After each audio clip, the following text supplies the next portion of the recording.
Hi friends, welcome to Annam's Recipes. இன்னைக்கு வந்து தட்டப்பயிர் குழம்பு எப்படி வைக்கலாம்னு பார்ப்போம். நான் தட்டப்பயிர் வந்து எடுத்து நல்லா கழுவி வச்சிருக்கேன். ஒரு 2 தடவை கழுவிட்டு நான் வந்து இந்த கப்பில் 1 கப் அளவுக்கு எடுத்திருக்கேன். நீங்கள் உங்களுக்கு எவ்வளோ தேவையோ அந்த அளவு எடுத்துக்கலாம். தண்ணி கொதிக்க வச்சு உங்களை தட்டப்பயிரை போட்டுடலாம். சிலர் வந்து இந்த தட்டப்பயிர் குழம்பு வறுத்து கூட செய்வாங்க. நான் வந்து எப்போவுமே இந்த மாதிரி தான் பண்ணுவேன். இது நல்லா டேஸ்ட்டாக வாசமாக இருக்கும். வெறும் சட்டியில் வறுத்துட்டு அப்படி வேக போடுவாங்க. இப்போ இது முங்குற அளவுக்கு தண்ணி ஊற்றிக்கணும். ரொம்ப ஊற்றிடாதீங்க. பாருங்கள், இன்னும் கொஞ்சம் ஊற்றிக்கலாம். இந்த குழம்புக்கு தேவையான மிளகாய் பொடி, நம்ம சாம்பார் பொடி வச்சுருப்போம் இல்லையா, அதையும் போட்டுக்கலாம்.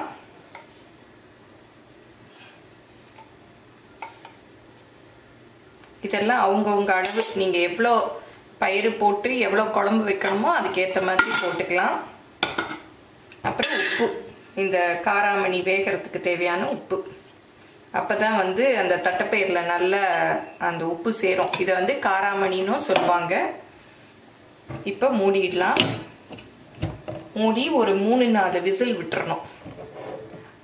நல்ல விசில் வந்ததும் அடுப்பை குறைச்சி வச்சு ஒரு 4 விசில் விடணும்.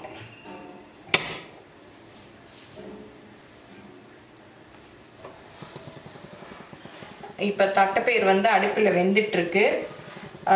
இந்த அளவு புளியை வந்து நம்ம தண்ணியில் ஊற வச்சுக்கணும். அது வெந்த பிறகு நம்ம கரைச்சி ஊற்றிக்கலாம். பாருங்க, சவுண்ட் சத்தம் கூட கேட்குது. சவுண்ட் வந்ததும் அடுப்பை வந்து குறைச்சி வச்சிருங்க. இப்போ ஸ்டீம் எல்லாம் போயிடுச்சு. திறந்து பார்க்கலாம். பாருங்க, நல்லா வெந்திருக்கு. ஃபஸ்ட்டு நான் போட்டிருந்தேன், கொஞ்சம் வேகலை. அப்புறம் வந்து திறந்து பார்த்துட்டு 2 சவுண்ட் விட்டேன். இப்போ வந்து நம்ம புளி கரைச்சி வச்சுருக்கோம் இல்லையா, அதை வந்து ஊற்றிடலாம். ஊற்றி நல்லா கொதிக்க விடணும். இப்போ இதுக்கு வந்து தாளிச்சு கொட்டணும். இதை வந்து இந்த அடுப்பில் வச்சுக்கலாம்.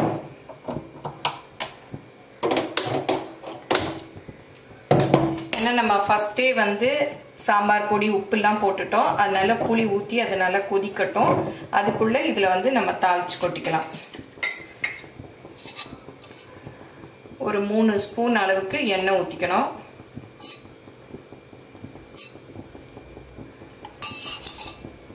இது நல்லா காயட்டும். இப்போ எண்ணெய் நல்லா சூடாயிடுச்சு. இதில் வந்து ஒரு 1/4 டீஸ்பூன் கடுகு, 1/4 டீஸ்பூன் உளுத்தம்பருப்பு, ஒரு 4-5 ஒரு 6-7 மிளகு, கொஞ்சமாக வெந்தயம், அதுவும் மிளகு அளவு, அப்புறம் கொஞ்சம் பெருங்காயம். ஏன்னா தட்டைப்பயிறு கொஞ்சம் கேஸ் இல்லையா, அதனால கொஞ்சம் பெருங்காயம் போட்டால் நல்லது. இது நல்லா பொரியட்டும். இப்போ நல்லா பொரிஞ்சிருச்சு. சின்ன வெங்காயம் இந்த மாதிரி ஒரு 6-7 சின்ன வெங்காயம் தோல் உரிச்சு நறுக்கி வச்சுக்கலாம். அதை போட்டுக்கலாம். சின்ன வெங்காயம் இல்லாதவங்க பெரிய வெங்காயம் போட்டுக்கலாம். அப்புறம் ஒரு 2 பல்லு பூண்டு தட்டி வச்சுருக்கேன், அதையும் போட்டுக்கலாம். இது வேணும்னா போட்டுக்கலாம். பூண்டு போட்டால் குழம்பு கொஞ்சம் நல்லா வாசமாக நல்லா இருக்கும். அதனால நான் எப்போவுமே போடுவேன். அப்புறம் கொஞ்சம் கருவேப்பிலை, கொஞ்சம் தக்காளி, ஒரு சின்ன தக்காளி. இப்போ பாருங்கள், நல்லா வதங்கிடுச்சு. இதை வந்து அப்படியே குழம்புல கொட்டிடலாம்.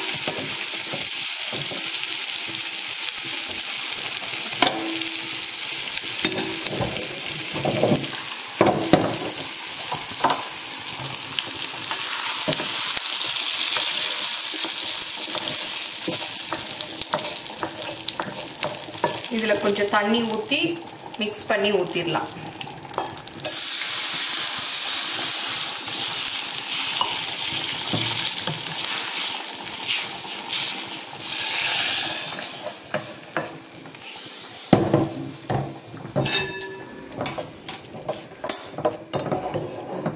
இது நல்லா ஒரு கொதி வந்ததும் அடுப்புலேருந்து இறக்கிடலாம். அவ்வளோதான். நல்லா வதக்கிட்டோம்.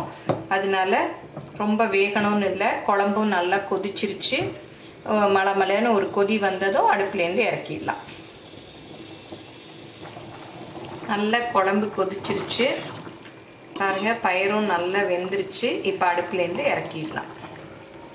இந்த தட்டைப்பயிறு குழம்பு வந்து சாதத்தோட நல்லாயிருக்கும். இட்லி தோசையோடையும் சூப்பராக இருக்கும். ஒரு நேரம் செஞ்சிட்டோம்னா 2 நேரத்துக்கு வச்சுக்கலாம். காலையில் இட்லிக்கும் தோசைக்கும் வச்சுக்கலாம், மத்தியானம் சாதத்துக்கும் வச்சுக்கலாம். இந்த தட்டைப்பயிரோட நம்ம முருங்கைக்காய், கத்திரிக்காய், மாங்காய் எல்லாம் கூட போட்டு வைக்கலாம். உங்ககிட்ட என்ன காய் கத்திரிக்காய் இருந்தால் அதை போட்டுக்கலாம். இந்த 3 காயும் இந்த தட்டைப்பயிரோட நல்லா சூட் ஆகும். எல்லாரும் செஞ்சு பாருங்க. எப்படி இருந்ததுன்னு உங்கள் கமெண்ட்ஸை சொல்லுங்கள். தேங்க்யூ.